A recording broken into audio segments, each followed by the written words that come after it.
दोस्तों, जब भी हम न्यूज़पेपर या मोबाइल फोन में ग्लोबल वार्मिंग या क्लाइमेट चेंज के बारे में सुनते हैं तो हमारे मन में एक डर की भावना पैदा होती है। ग्लोबल वार्मिंग एक ऐसी भयानक स्थिति है जिससे सिर्फ हम इंसान ही नहीं बल्कि धरती पर रह रहे हर प्रकार के छोटे बड़े जीव और पेड़ पौधे भी इसकी चपेट में है। मार्च 2019 में जनरल असेंबली के एक्सपर्ट स्पीकर्स ने पूरी धरती को आगाह करते हुए ये कहा था कि हमारे पास आने वाले संकट को रोकने के लिए सिर्फ 11 साल का वक्त है। उन्होंने कहा कि अगर क्लाइमेट चेंज और ग्लोबल वार्मिंग की समस्या को रोकने में हम नाकामयाब होते हैं तो शायद हमें आने वाले समय में बहुत बड़ी मुसीबत का सामना करना पड़ेगा। 20th सेंचुरी की शुरुआत से ही पूरी धरती का समुद्री स्तर तेजी से बढ़ रहा है। क्लाइमेट साइंस के स्पेशल रिपोर्ट के मुताबिक साल 1900 से लेकर साल 2016 तक समुद्र में पानी का स्तर 6 इंच से लेकर 8 इंच तक बढ़ चुका है। नेशनल एकेडमी ऑफ साइंसेज के मुताबिक ये इंसानों द्वारा किए गए क्लाइमेट चेंज और ग्लोबल वार्मिंग के कारण हुआ है, जिसके कारण नॉर्थ पोल में मौजूद बर्फ पिघल रही है। ग्लोबल वार्मिंग की वजह से बढ़ते तापमान के कारण हर साल नॉर्थ पोल के 17,000 स्क्वायर मील का क्षेत्र पिघलकर वो धरती के समुद्र में मिलकर समुद्री स्तर बढ़ा रहा है। सिर्फ यही नहीं बल्कि वेस्ट अंटार्कटिक आइसिड भी ग्लोबल वार्मिंग के कारण बड़ी तेजी से पिघल रहे हैं। इस अंटार्कटिक में 3 ग्लेशियर मौजूद हैं। इन तीनों ग्लेशियर से पिघलकर ये पानी हर साल धीरे धीरे पूरी धरती के समुद्र का स्तर बढ़ा रहा है। एक रिसर्च में ये पाया गया है कि ये ग्लेशियर आने वाले 100 सालों में पूरी तरह से पिघलकर गायब हो जाएंगे। अगर धरती ऐसे ही गर्म होती रही और ग्लोबल वार्मिंग का रेट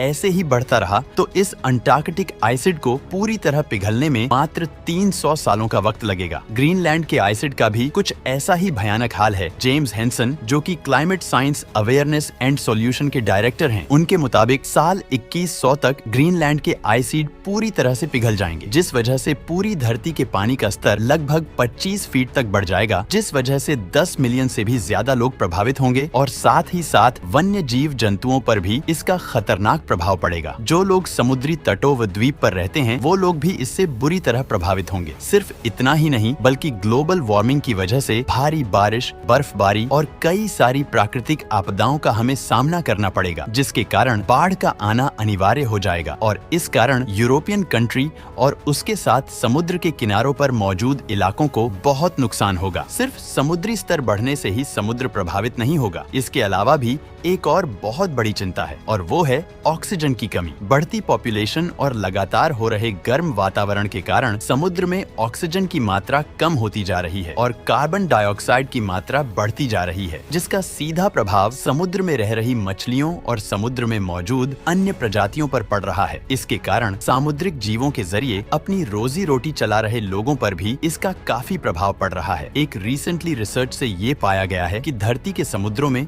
ऑक्सीजन की मात्रा पिछले 5 दशकों में 2% कम हो चुकी है। सामुद्रिक जीवों के लिए ऑक्सीजन की मात्रा सटीक होना बेहद जरूरी है। समुद्रों में ऑक्सीजन की मात्रा कम होने के कारण समुद्र और भी गर्म होते जा रहे हैं, जिसके चलते समुद्री जीवों की मृत्यु हो रही है। समुद्रों के गर्म होने से उसमें रह रहे समुद्री जीवों का बहुत ही बुरा हाल हो रहा है, लेकिन बदकिस्मती से ये जीव इस गर्म पानी से बाहर आ भी नहीं सकते। जरा सोचिए, अगर ऐसा आप में से किसी के साथ हो तो आपका क्या हाल होगा। जरा सोचिए उन जीवों पर क्या गुजरती होगी। हमें जब भी ज्यादा गर्मी लगती है तब हम या तो अपने घरों से निकलकर पेड़ों के नीचे बैठ जाते हैं या फिर एसी ऑन कर लेते हैं, लेकिन ये जीव इसी गर्मी को हर रोज बर्दाश्त करते हैं और अपना दर्द किसी को भी नहीं बता सकते। इन सब के जिम्मेदार सिर्फ हम इंसान ही है। हर रोज धरती के गर्म होने के कारण बहुत सारे पेड़ पौधे और जीव जंतु इस मुश्किल का सामना करने में असमर्थ है। ये हर रोज खुद को बचाने के प्रयास में लगे रहते हैं। इनमें से बहुत सारी प्रजातियां ऐसी हैं जो खुद को नहीं बचा पाती। कुछ प्रजाति के जीव और पेड़ पौधे खुद को इस परिस्थिति में ढालने में कामयाब हुए हैं, लेकिन कुछ प्रजातियां इस स्थिति के कारण विलुप्त होती जा रही हैं। यूरोप में इसके काफी कड़े नतीजे देखने को मिले हैं। हजारों की तादाद में जीव जंतुओं की विलुप्ति, फसलों के उत्पादन में भारी कमी, समुद्री स्तर का बढ़ना